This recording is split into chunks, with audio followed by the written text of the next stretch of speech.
Hello and welcome to the Music Survival Guide, the independent musician's guide on how to survive in the music industry.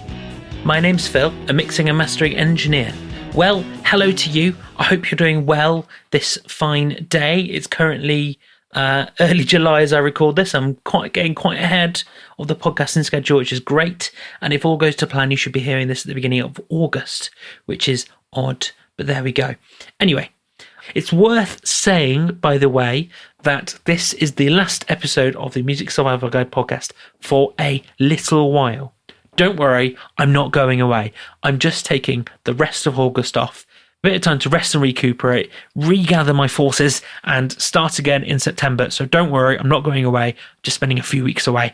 I wanted this week to do something a bit different, and I thought, what could I do? What would be helpful? What would be interesting?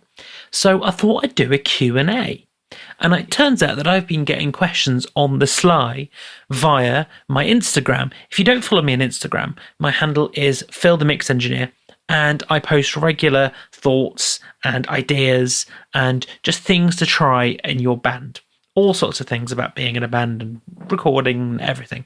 So on there, on Fridays, I do a Q&A where I just invite people to ask me questions. And I thought I'd gather some of the top questions and tell you my thoughts on the podcast. Why not? Could be interesting, because when you're writing an answer on Instagram and you've got just the space within the box to do it, that's quite limiting. And so I thought I'd talk about it. So question 1 is, how do you define printing a mix? I hear the phrase a lot but get confused.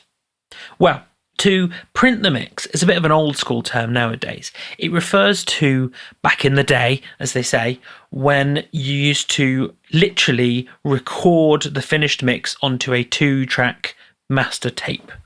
You don't do that nowadays. Well, you may do, but I do that nowadays, and most bands don't do that nowadays. Instead, what you're actually doing is you're creating a file. So it's when you've finished the mixing part of the process and you want to turn all that processing on your DAW into a final track. To print it is to turn it from that mishmash of things into a stereo file. It's as simple as that. Question 2 is drum quantization, yes or no? That's a bit of a controversial topic. Well, it depends. It depends on the genre, I think. So if you're going for really kind of easygoing rock, then you can get away with it quite well, just leave it kind of as it is. If you're going for really tight, aggressive metal, then it's pretty industry standard to actually do a lot of quantization and to get things onto the grid, because it's that kind of mechanical nature of metal that means that you have to do a lot of that kind of thing. It's not really my personal preferred method. I tend to try and leave drums a bit more natural. I don't like to do quantization.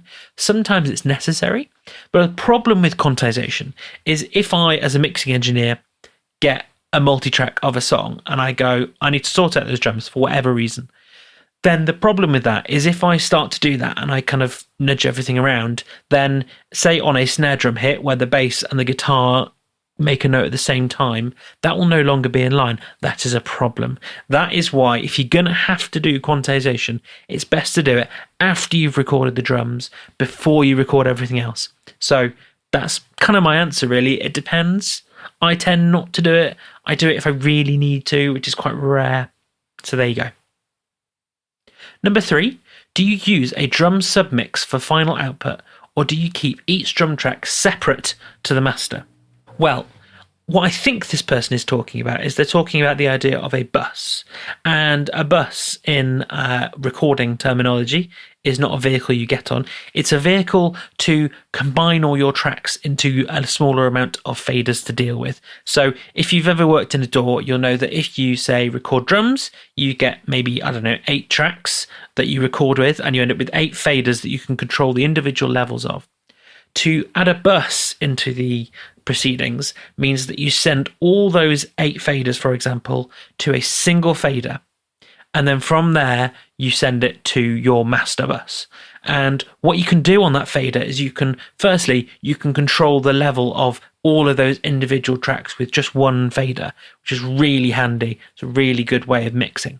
But also, if there's a process that you want to apply to all of, say, the drum tracks, then you can just put one plugin at that point, instead of adding 8 different plugins, it's just a much simpler way of working. It's a bit lazier in that regard. You don't have to add all those plugins and do all the changes individually, but that's a great way to work. I would recommend, if you're mixing, to make sure you use buses when mixing to kind of add to that efficiency when you're in that process.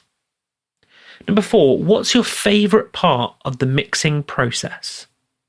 Well, for me, my favorite part of the mixing process is when everything is together, when everything is done, as it were, in terms of my initial attack of the mix, and I've sent it to the band, and then when they've had a listen and shared their thoughts with each other, they will give me revisions, and that is my favorite part. It's the revisions process.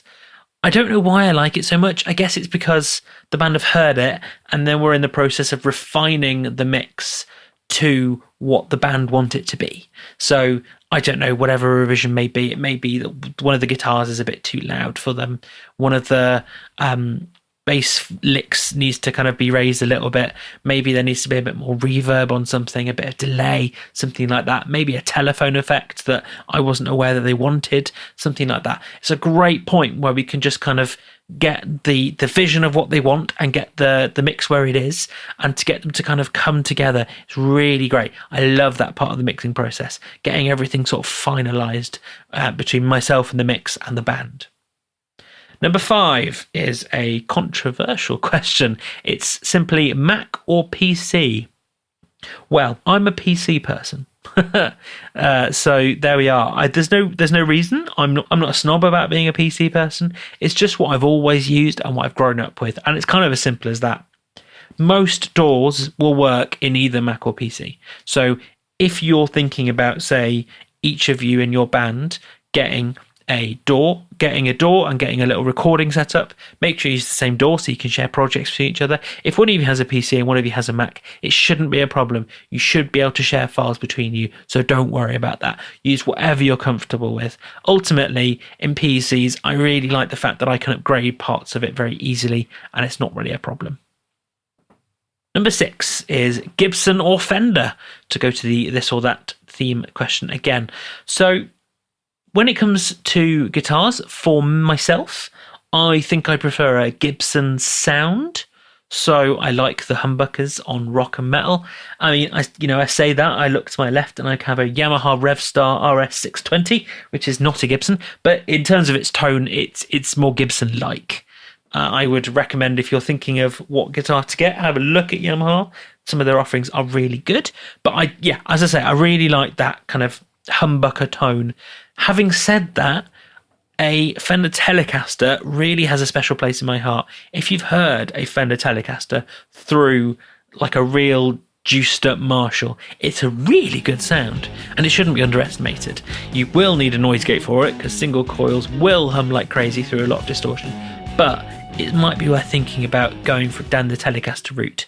I'm very much interested in getting a Telecaster at some point for that tonal variation, so that could be worth thinking about. But to me, Gibson is kind of my wheelhouse, really. So we're just going to take a quick break, and in a moment, there will be more questions and answers. Number 7 is, when do you choose to high pass something? So high passing, if you don't know, refers to getting a EQ and taking off some of the low end of the sound.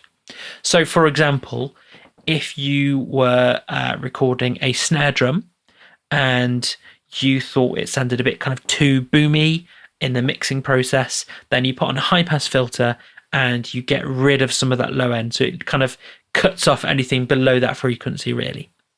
When you choose to high pass something, most things when I mix are actually high passed to a greater or lesser extent. And that is to avoid potential problems. So for example, if someone was recording and there was a bit of aircon in their room and there was a bit of aircon rumble that got picked up, sometimes that will happen on the very low end of an instrument. It's really good idea just to high pass a little bit, just to get rid of that kind of rumble, that kind of thing. Really helpful. The thing about bass and low end in a mix is it chews up energy. And you need to choose very carefully what you want to focus with that energy. So for me, the kick and the bass guitar are the really important low-end instruments that need that energy, and to a lesser extent the floor tom as well, and the drums. Anything else should not be eating that energy. It's really important to make it clear what you are using your low end on, because it's so easy to overload a mix with lots of low end. Rhythm guitars, for example, have a load of low rumble in that isn't actually useful frequencies. It's just there, and it will make your kick and your bass guitar sound weaker if you don't deal with it. So that's something to think about. Question number 8 is following on a theme, actually, which is what the what the F actually is EQ, and I'll let you work out what that word I missed out was.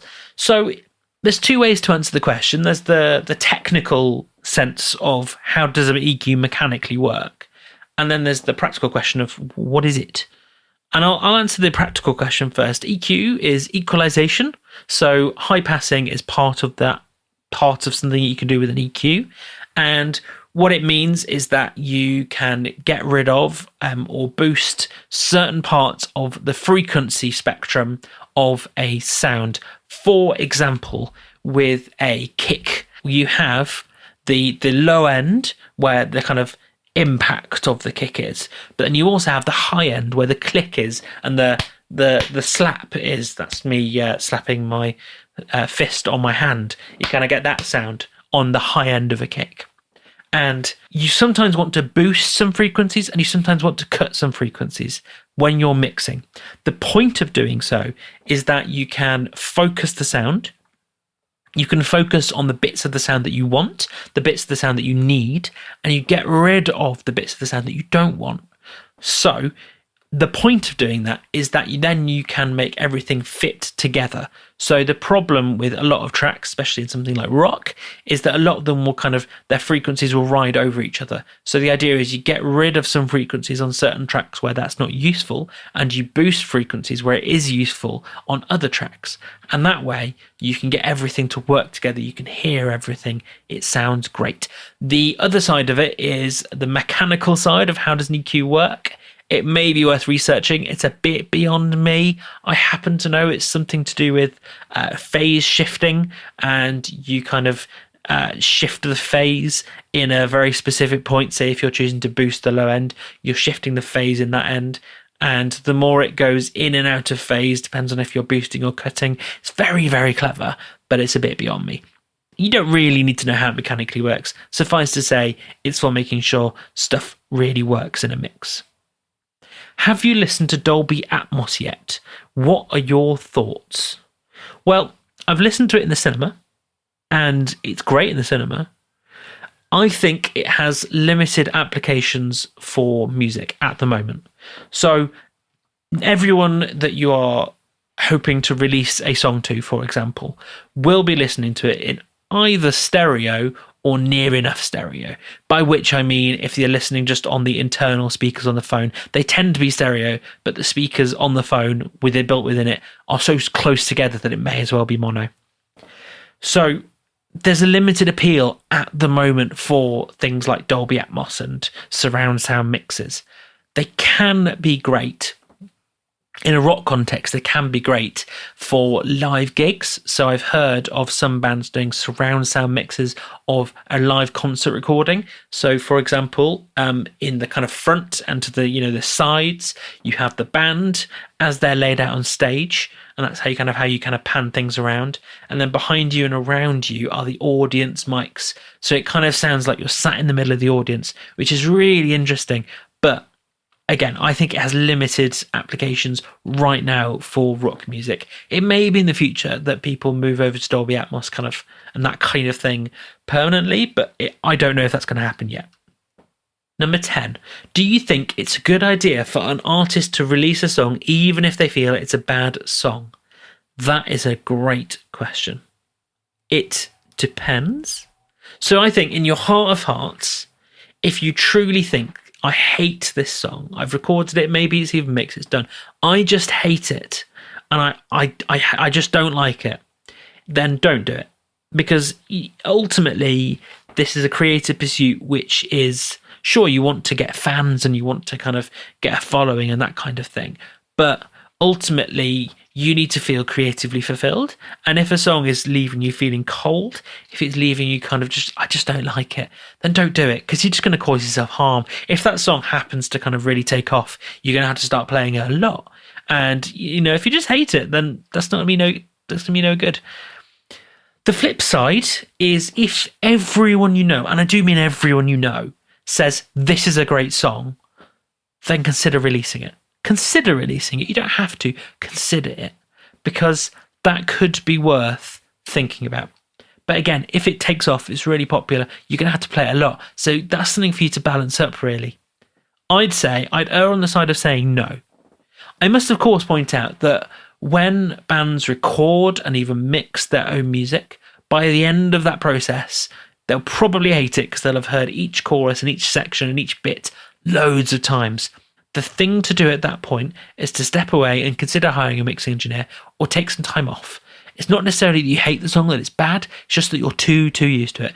Time away will really help you reassess what you think of the song. My final question for now is, what's your guilty pleasure when it comes to listening to music?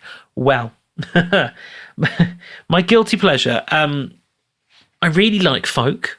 I really like folk music, which doesn't feel too embarrassing compared to some genres.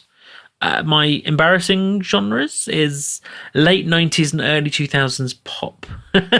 So I'm talking Britney Spears, Boyzone, S Club 7, Spice Girls, maybe even a bit of Steps, things like that. That's when I was a kid. That's when I was really kind of tuned into the pop chart and everything was wonderful. So if I want to feel nostalgic, then that is straight away what I go for. It's not something that I listen to daily, don't get me wrong. It's something that's maybe occasionally on in the car, but that's about it, really. I listen to lots of different genres, but, as you will probably no doubt be aware, my favourite kind of music is rock and metal, and that's as general as you think. Any kind of subgenre of rock and metal, I usually like something within it. But there we go. My guilty pleasure, as I say, is late 90s and early 2000s pop. So that is it for another episode of the Music Survival Guide. If you enjoyed it, then please leave me a review wherever you listen to this podcast. I really appreciate each and every one of you. Please also share it with any friends and bandmates if you thought it was useful. I really appreciate all of you, so if you're interested, there's a community on Facebook called the Music Survival Guide Community. Hop over there for chats about music and band life with other musicians and industry people. And I will see you next time.